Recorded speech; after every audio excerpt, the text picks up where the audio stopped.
August 6, 1942.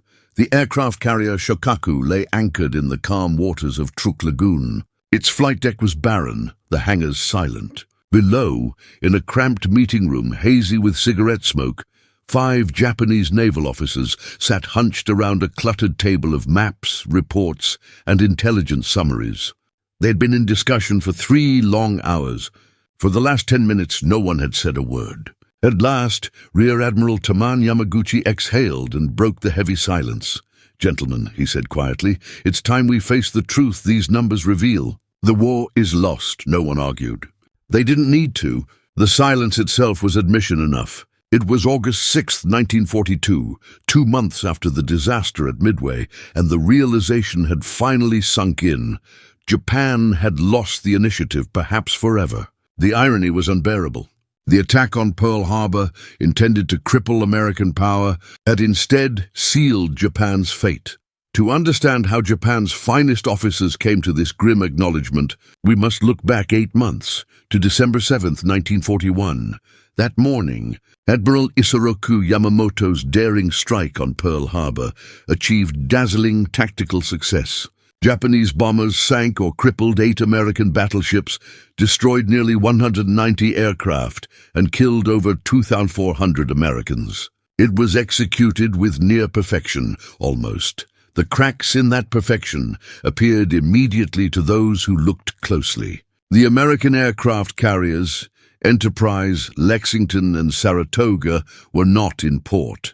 They survived untouched. The giant oil storage tanks at Pearl, holding millions of gallons of precious fuel, had not been targeted. The submarine base and repair docks were left intact. Yamamoto, the architect of the operation, reportedly confessed afterward, "I fear all we have done is awaken a sleeping giant and fill him with a terrible resolve."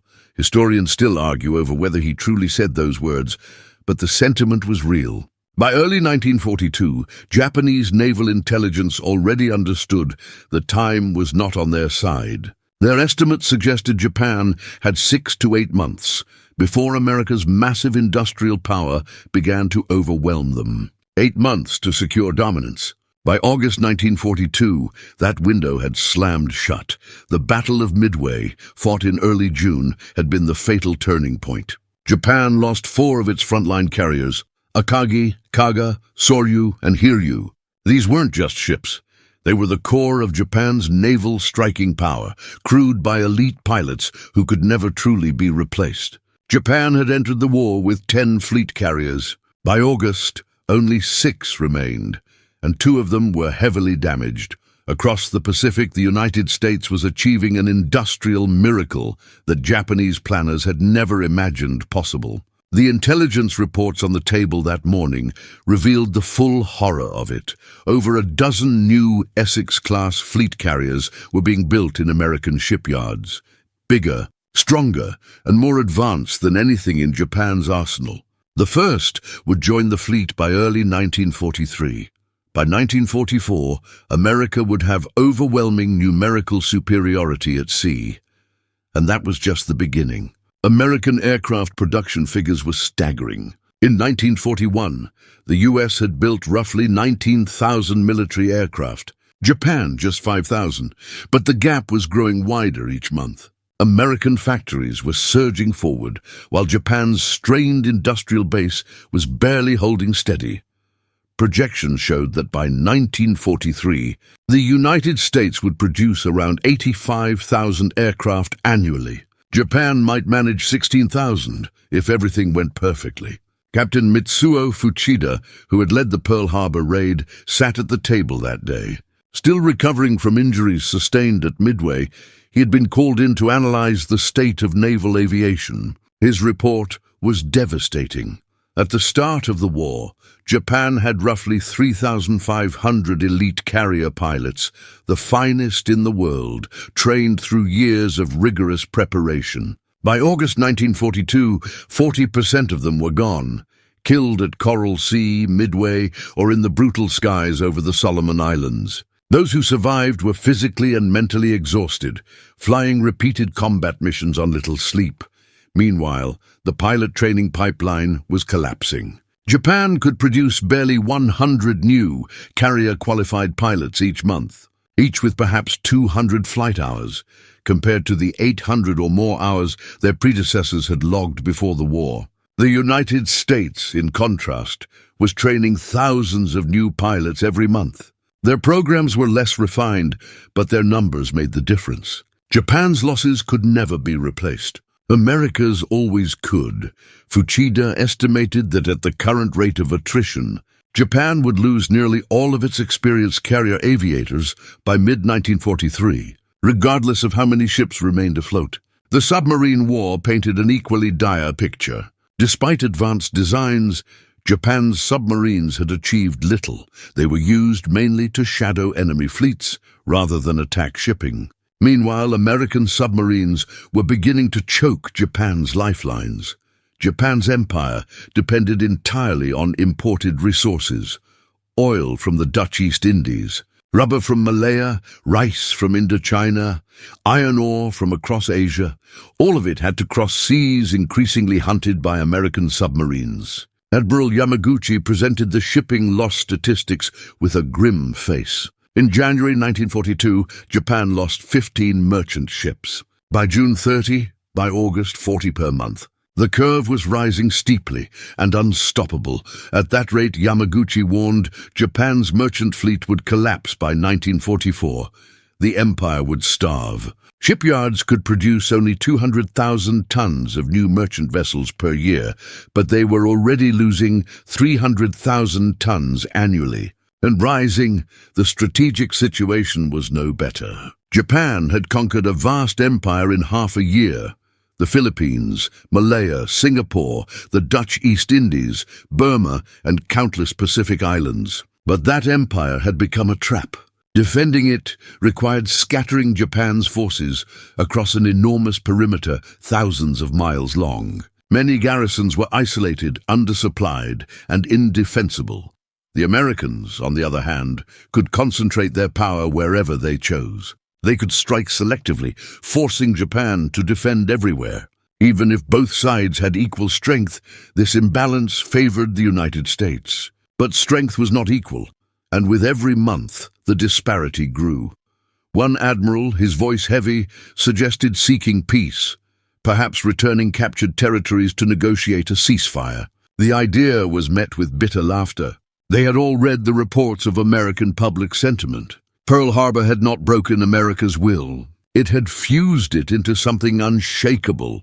The very attack, meant to frighten the United States into retreat, had instead united its people with one purpose: Japan's destruction. American war bonds were oversubscribed. Factories were working around the clock. Women filled the assembly lines. There would be no negotiated peace, only unconditional surrender. The conversation shifted to the ultimate question. How had it gone so wrong? Pearl Harbor had achieved everything it was designed to tactically, but strategically it had doomed Japan. Admiral Chuichi Nagumo, who had led the carrier strike that day, offered his reflection. The operation had aimed to cripple the American battleship fleet, buying Japan 6 months to consolidate its conquests and force Washington into negotiations. The flaw lay in the premise itself. Battleships were not the future, carriers were, and by missing the U.S. carriers at Pearl Harbor, Japan had spared the very weapon that would seal its defeat. Worse, Japanese planners had utterly misread American psychology. Instead of fear, the attack had sparked total unity. Worse still, Pearl Harbor had handed America the moral high ground. The Day of Infamy narrative had galvanized allies, justified massive aid, and opened endless resources. And perhaps the cruelest irony of all, Japan's strike had been too successful. The surprise attack, meant to deliver a statement of power, had come before any formal declaration of war. Due to delays in code transmission, Japan's diplomats delivered their message after the bombs fell, making the attack appear as deliberate treachery. And so, by that August morning in Truk Lagoon, Japan's senior admirals no longer argued about victory. They only debated how long they could delay the inevitable. The delay in delivering Japan's war declaration had turned Pearl Harbor into a symbol of betrayal. a surprise strike that violated every norm of warfare. American newspapers branded it a day of infamy, a phrase that would echo through history. Japan had handed the United States the perfect rallying cry. Admiral Yamaguchi reached for another report, one that darkened the mood even further. It was an analysis of the Doolittle raid, carried out in April 1942. 16 American B-25 bombers had taken off from the carrier Hornet and struck Tokyo and several other Japanese cities. The physical damage was trivial, some fires, a few casualties, but the psychological impact was seismic. The illusion that Japan's homeland was beyond reach had been shattered. American aircraft carriers had proven they could strike the Japanese heartland itself.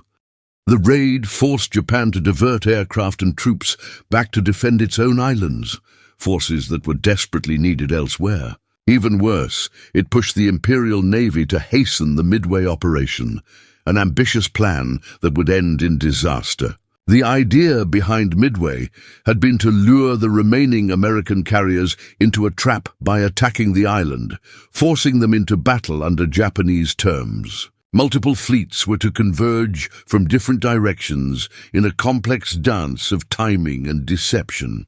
In practice, the complexity doomed them. The scattered task forces couldn't coordinate. The Americans, having already cracked Japanese naval codes, knew every move before it happened. They were waiting. This led the meeting to its next painful subject: intelligence failure. The Americans were reading Japan's encrypted communications, possibly in real time.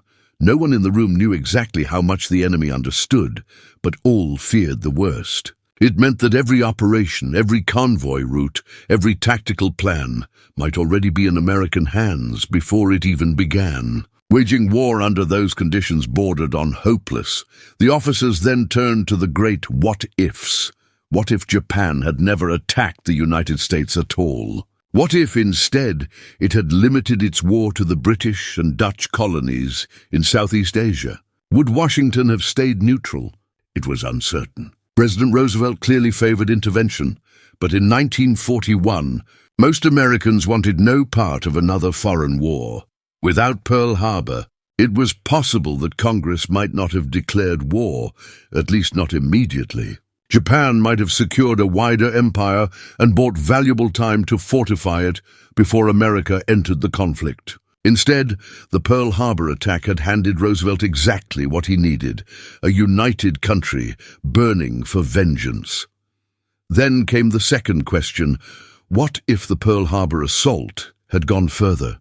Some officers had urged Nagumo to launch a third wave, one aimed at destroying the oil tanks, repair yards, and submarine base. He had declined, fearing the U.S. carriers might return and strike his exhausted fleet. In hindsight, that decision seemed tragically cautious. Had those facilities been destroyed, America's Pacific operations could have been delayed by months, precious time Japan never got. And yet, everyone in that room understood the uncomfortable truth. Even a perfect Pearl Harbor would not have changed the outcome. Japan's defeat wasn't a matter of tactics, it was mathematics. The nation's economy was perhaps 1/10 the size of America's. Its industrial capacity was a fraction. Its oil supply depended almost entirely on imports. Its population was barely half of the United States. In a long, grinding war, the numbers guaranteed Japan's ruin. Admiral Yamamoto had seen it coming. He had argued fiercely against war with America, warning that Japan could win stunning victories for 6 months, maybe a year. But beyond that, defeat was inevitable. His warnings had been ignored by politicians and generals who viewed America as soft, decadent, incapable of enduring losses. They believed that a lightning war of victories would crush American morale. They could not have been more wrong. Captain Fuchida, who had been silent for much of the meeting, finally spoke again. His report focused on the resource Japan needed most: oil. The entire Pacific strategy had been built around capturing the Dutch East Indies to secure fuel. The gamble had succeeded. Japan now controlled those fields, but victory came with a cruel twist. The oil had to be shipped thousands of miles through waters crawling with American submarines. In January 1942, Japan imported roughly 400,000 tons of oil. By August, that figure had dropped to 250,000. The downward curve was unmistakable. If it continued, by the following year, Japan wouldn't have enough oil to keep its fleets operational. The empire would sit atop oceans of fuel it could never transport home. The admirals discussed the only faint hope left. Perhaps they could bleed the Americans so badly that the U.S. public would lose its will to fight. That idea, too, collapsed under scrutiny. Intelligence reports showed that American resolve was far stronger than Japan had believed. The atrocities in the Philippines, especially the Bataan Death March, had ignited fury in the United States. The war had become personal.